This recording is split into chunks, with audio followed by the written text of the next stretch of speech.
शोला एकदम नाद झाला, नाद शो झाला एकदम. 3 तास कसा गेला हा समजलाच नाही. पॅरेंट्सनी स्वतःहून मुलांना तिकीट काढून द्यावं, त्यांना ह्या शोला पाठवावं. Best the best. लोकांना ओपन अप करतोय, एकाच वेळी माणसं इथे येत आहेत, हसतायत सुद्धा, रडतायत.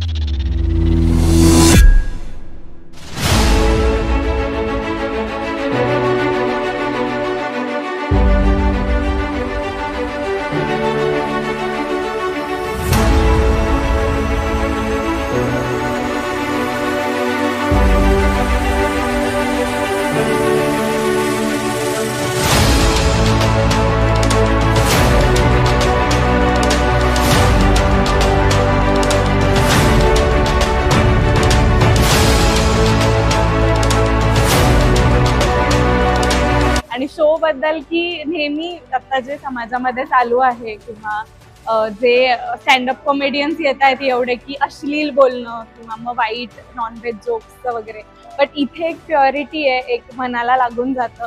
सो दॅट्स वाय एक वेगळं आहे, मराठी आहे, की एक टच आहे घरातला, त्याच्यामुळे छान वाटतंय. कुणी लेट केलं सांगा निघायला? कुणी लेट केलं? तुम्ही दोघं बहीण भाऊ आहे? मग नवरा बायको आहे?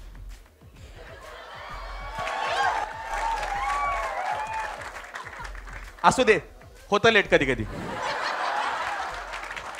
जे कुठले पॅरेंट्स असतील त्यांना असं वाटत असेल की आपले मुलांना काही सजेस्ट करावं, काही दाखवावं, पण ते मुलांनाही आवडेल, लाईक जेनझी प्लस त्यांचे विचार, असं जर हवं असेल तर मी सजेस्ट करेल की पॅरेंट्सनी स्वतःहून मुलांना तिकीट काढून द्यावं, त्यांना ह्या शोला पाठवावं. मुलं बोर पण नाही होणार, पण खूप काही घेऊन जातील. हां चालू आहे की. त्याने ऍक्च्युली माझ्यासाठी घेतला होता.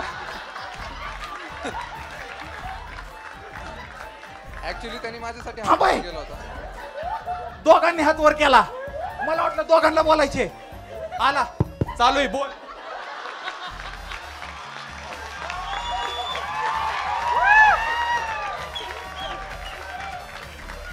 असा दोस्त पाहिजे मला. मला चहा कोणी पाजला तर आधी पिऊन बघल. हाय विश नाही पे. Best best. बी द बेल्ट. एकही जोक, एकही शब्द न वापरता आणि व्यक्त होणं काय असतं. खूप खूप खूप छान. मोठा कोण आहे तुमच्यात? अयो हे असंच असतंय. उभा राहा की दोघं, उभा राहा. अनुजीकडे, इकडे.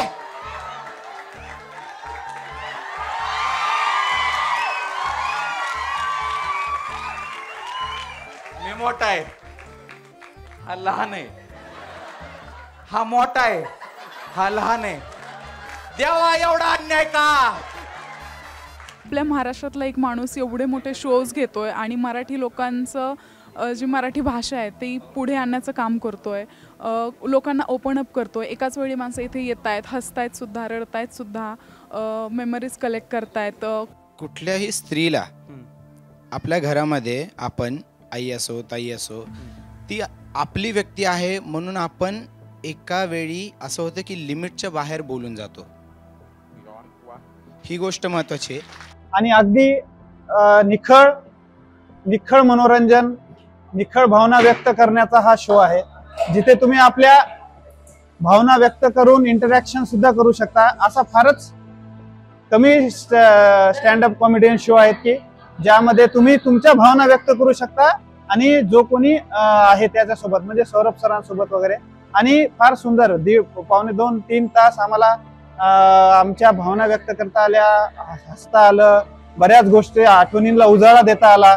माझ्या आईचा माझ्याकडून आजपर्यंत खूप वेळा अपमान झालेला आहे. आई आज समोर बसलेली आहे, मी सर्वांसमोर माफी मागतोय. आणि आई साहेब माफी मंजूर आहे का? माफी मंजूर आहे का? थांबा, माफी मंजूर आहे का तुम्हाला? माफी मंजूर आहे?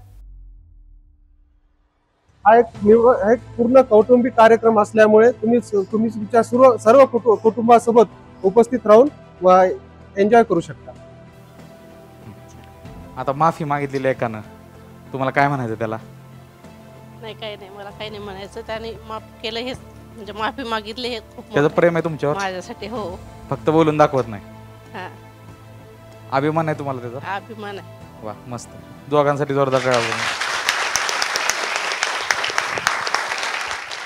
3 तास कसा गेला हा समजलाच नाही. मी रोज ऑफिसमध्ये दादाचा व्हिडिओ लावून आहे ना ऐकत असते. मला कळत नाही माझा ऑफिसचा टाइम खरं तर कसा जातो. मॅडमने काय केलं, अभ्यास केला नाही म्हणून काना खाली दिली, ते त्याला आली भुरड, ते डायरेक्ट खाली आपटलं. ते सगळी पोरं हँग मॅडम तर 2 दिवस कॉमतच होत्या. गेलं विचार नाही मॅडमला काय कळणार, ते बंदच झालं डायरेक्ट मॅडमचं.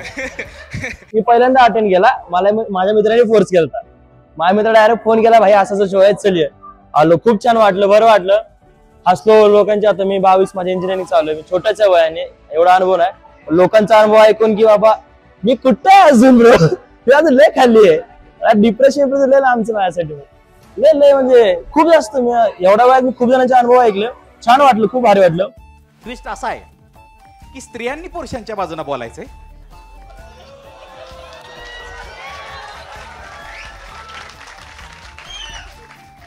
आणि पुरुषांनी स्त्रियांच्या बाजूने बोलायचं. माझी सिस्टर घेऊन आली, अगदी 3 तास कुठे गेले. आम्ही ऑन द वे मुंबईवरून फक्त ह्या शोसाठी आलो होतो. Yes definitely. आणि दादांनी इतकं खिळवून ठेवलं की 3 तास इकडचे तिकडे कुठे गेले कळले नाही. आयो थांबा, तुम्ही मोठे, तुमचं पण लग्न झालंय, तुम्ही छोटे, तुमचं पण लग्न झालंय, आणि तुम्ही दोघं बायकांना घरी ठेवून शोला आलाय वे. आयो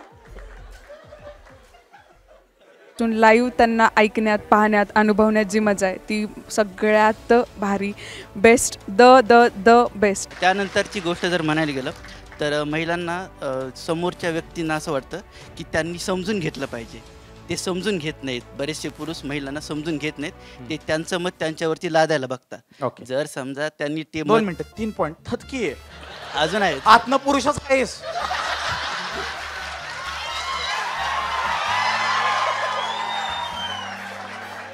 खरा मर्द आहे ज्या टीम मधनं खेळणार त्या टीमच्या बाजूने फुल लढणार. अजून एक गैरसमज म्हणजे की पुरुष इमोशन एक्सप्रेस नाही करू शकत किंवा मनात काय आहे त्यांच्या ते त्यांना बोलता येत नाही असं नाहीये. तुम्ही त्यांना ती तेवढी कम्फर्टेबल स्पेस दिली ट्रू, तर ते तेवढंच एक्सप्रेस करू शकतात. म्हणजे तुम्ही त्यांना तो कम्फर्ट दिला की तुम्हाला कोणी जज नाही करणार आहे तर ते करतात.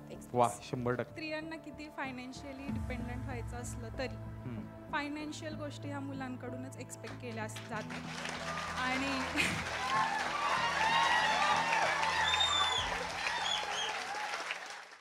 नाद शो झाला एकदम.